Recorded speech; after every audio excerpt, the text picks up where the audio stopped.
Hello, everyone, and welcome back to The Explainer. Now, as a Singaporean, let me just tell you right up front, we take our food very seriously.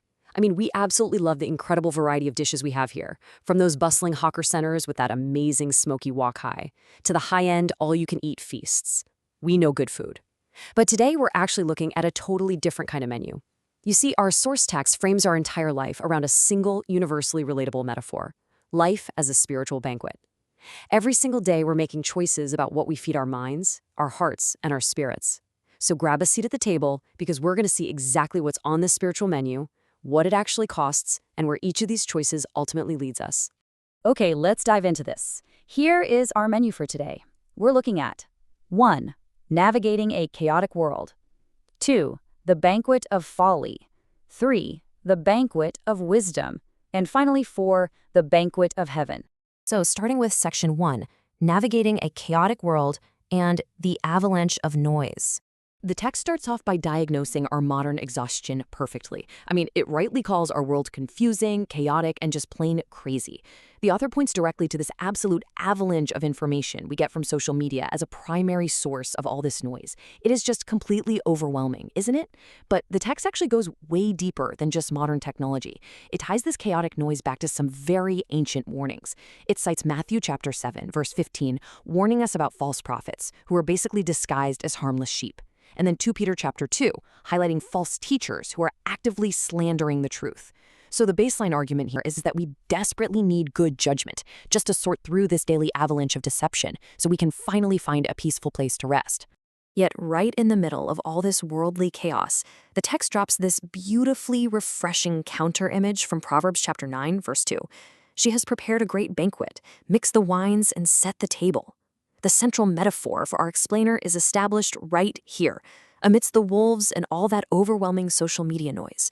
There is an amazing feast waiting for us. There is an open invitation to just come, sit down, and be fed.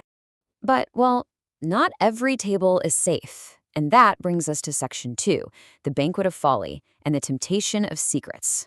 So what exactly is being served at the Banquet of Folly? According to 1 John chapter 2, verse 16, the world is constantly tempting us with a spiritual diet made up of, empty calories. When we're operating without the love of God, we crave physical pleasure, we crave literally everything we see, and we gorge ourselves on pride. Pride in our achievements and our possessions. And these aren't just minor character flaws. The text really frames them as the core ingredients of folly. They might look incredibly appetizing at first glance, but they actively draw us away from true spiritual health. And here is the stark, honest reality about consuming those specific ingredients. Tasting our sinful desires in secret is a direct, one-way path to the grave.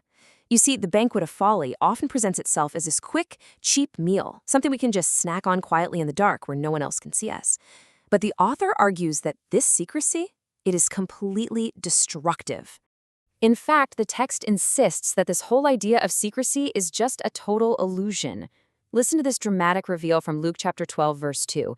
The time is coming when everything that is covered up will be revealed, and all that is secret will be made known to all. You might think you're feasting on these empty calories in some private, locked room, but sooner or later, the text warns us, all those secrets are going to be brought right out into the open. Thankfully, there is an alternative. Let's pivot to section 3, the Banquet of Wisdom and quenching our spiritual thirst. Just look at this absolutely incredible invitation from Isaiah chapter 55, verse 1. Is anyone thirsty? Come and drink. Even if you have no money. Come, take your choice of wine or milk. It's all free. We all know the very best meals in life are the ones that are meant to be shared joyfully with others, right? And God invites us to this banquet of wisdom specifically so we can seek and learn His wonderful ways completely on the house. This spiritual feast is exactly what gives us the good judgment we need to filter out all that chaotic noise we were talking about earlier. Now, what's really interesting here is the direct comparison between these two diets.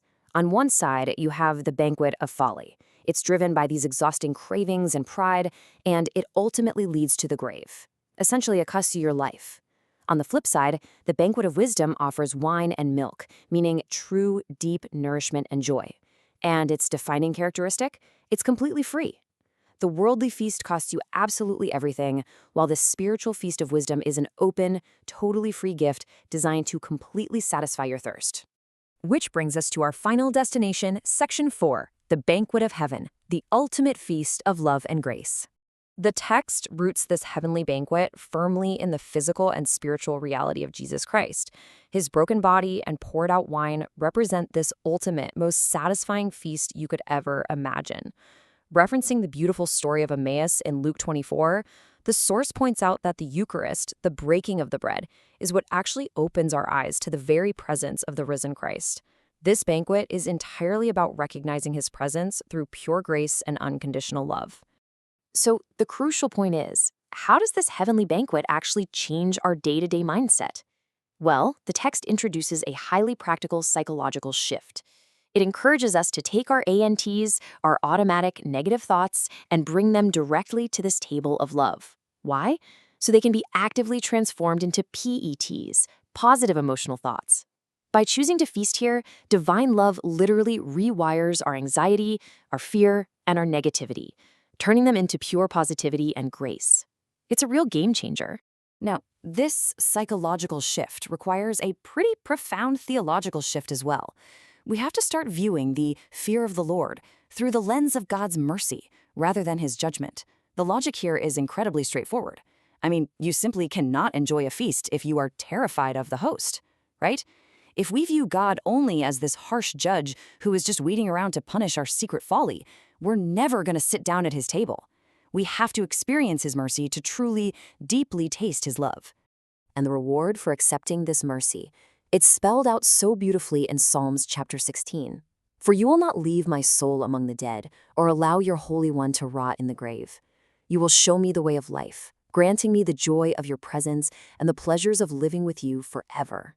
This completely underscores the ultimate promise of the banquet of heaven. It's the way to eternal life, which is defined as the pure, wondrous joy of living right in God's presence, forever. And this brilliantly illustrates how our daily choices map out our spiritual destination. Just trace the paths on the menu. If we choose wisdom, we're seeking to know the ways of God and gain good judgment. If we choose folly, we're tasting sin in secret, and that leads straight to the grave. But if we choose heaven, we are embracing the fear of the Lord through his mercy, and that leads to eternal life. It's a very clear, definitive roadmap of the choices we make every single day. So we've seen the menu. We've seen the heavy, destructive cost of folly, and we've seen the totally free, rich gift of wisdom and grace. The source text really leaves us with this immense sense of gratitude for this feast of love that fills our hearts. But it also leaves us with a pretty big challenge. In a world full of chaotic noise and disguised spiritual junk food, which table are you choping, which means reserving for my non-Singaporean friends, a seat at today? Take a moment to really reflect on what you are feeding your spirit. Thank you so much for joining me for this explainer, and I will see you next time.